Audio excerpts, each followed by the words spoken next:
जनसंवाद यात्रा 18 दिसंबर जालौन से प्रारंभ होकर बांदा, हमीरपुर, चित्रकूट से होती हुई महोबा में आई है। 15 तारीख से लेकर आज तक, आज चौथा दिन महोबा में है। और जब हम लोग गांव में गए, ग्रामीण अंचलों में गए, वहां पर बात की लोगों से, कार्यकर्ताओं के बीच में रात्रि विश्राम किया, वहीं खाना खाया, भोजन किया, वहीं हम लोग रुके भी। जब लोगों से बात की तो लोगों का ये कहना है कि भारतीय जनता पार्टी की जिस दिन से उत्तर प्रदेश में सरकार बनी है, उस दिन से वो बड़े पैमाने पे परेशानियों का सामना करना पड़ रहा है।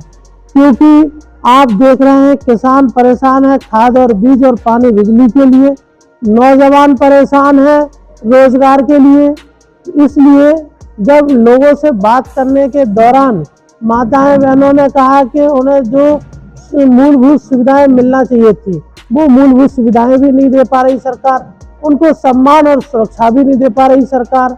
तो बड़े पैमाने पे लोग परेशान हैं और लोगों ने मन बना लिया कि आने वाले वक्त 2027 में समाजवादी पार्टी की प्रचंड बहुमत की सरकार उत्तर प्रदेश के अंदर, विशेष रूप से पिछड़ा पीडीए के लोग, पिछड़ा दलित, अल्पसंख्यक, आदि आबादी और हमारे आदिवासी भाई, ये सब लोग मिलकर आने वाले वक्त में समाजवादी पार्टी की सरकार बनाएंगे। और इस सरकार पे जो आज की सरकार है, आपने देखा कि सरकार में जो मंत्री हैं, वो मंत्रियों की भ्रष्टाचार का आलम यह है कि लोग आत्महत्या कर रहे हैं। उनके भ्रष्टाचार में इतने लिप्त हो गए हैं मंत्री कि योगी सरकार उनको बचाने का पूरा प्रयास कर रही है। तो वहीं आज हम ये कह सकते हैं कि भ्रष्टाचार चरम पर है और लॉ एंड ऑर्डर पूरी तरीके से उत्तर प्रदेश में समाप्त हो गया।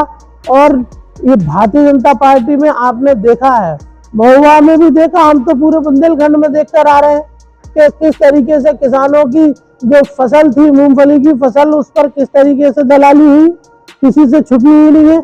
आखिर कौन कर रहे हैं दलाली? ये भारतीय जनता पार्टी के संरक्षण में रहने वाले लोग, सरकार में रहने वाले लोग, उनकी पार्टी के नेता कार्यकर्ता किसानों का खून चूस रहे हैं। और आज हम कह सकते हैं कि आने वाला समय जब समाजवादी पार्टी का बनेगा, एक एक किसान, एक एक नौजवान को जो सुविधाएं चाहिए, किसानों के साथ जो आज उत्पीड़न हो रहा है, उन किसी भी भ्रष्ट अधिकारियों को बख्शा नहीं जाएगा, चाहे वो अधिकारी हो या भारतीय जनता पार्टी का कोई नेता हो। किसानों की आप बात करते हैं जिस राम जन्मभूमि की, उस पे जो अधिकारी थे, आज वो उस ट्रस्ट के अध्यक्ष किसने बनाया? समाजवादी पार्टी ने बनाया। हत्या करने वाले लोग, दंगाई लोग सरकार में शामिल हैं और उन्हीं लोगों ने गोली चलाई थी। गोली समाजवादियों ने नहीं चलाई थी। अगर नहीं चलाई हो तो प्रमाण है हमारे पास। बताइए आप उस राम जन्मभूमि के ट्रस्ट के अध्यक्ष कौन है, वो उस समय कौन से पद पर थे, आपको पता है? शायद मंत्री जी को पता ना हो।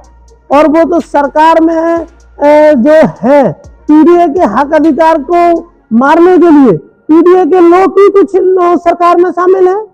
तो ये लोग ये बातें ना करें कि राम जन्मभूमि पे गोली चला, राम जन्मभूमि पे गोली चलाने वाले आज उसी ट्रस्ट के अध्यक्ष हैं, जनता समझ रही है। और राम पर राजनीति करने वाले भगवान राम भी नाराज हो गए इनसे। तो भगवान राम नाराज हो गए तभी तो इन्हें अयोध्या हरा दी।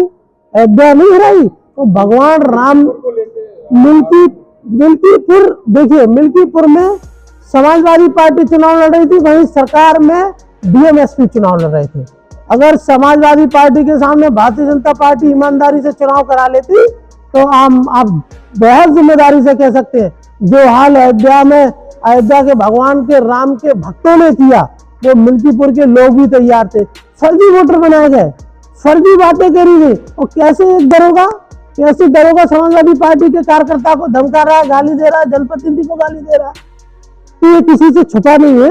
और आने वाले वक्त में जब समाजवादी पार्टी की सरकार बनेगी, ऐसे अधिकारियों को चिन्हित किया जा रहा है, निश्चित रूप से कार्रवाई होगी। कोई प्रमाण किसी के पास नहीं है, कोई प्रमाण किसी के पास नहीं है। और अगर कोई इस तरीके की बात सामने आएगी, समाजवादी पार्टी के राष्ट्रीय अध्यक्ष तक पहुंचाई जाएगी।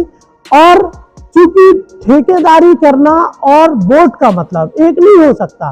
वोट जनता ने हमें दिया है, 3 जिलों का चुनाव था, पार्लियामेंट का बड़ा चुनाव होता है।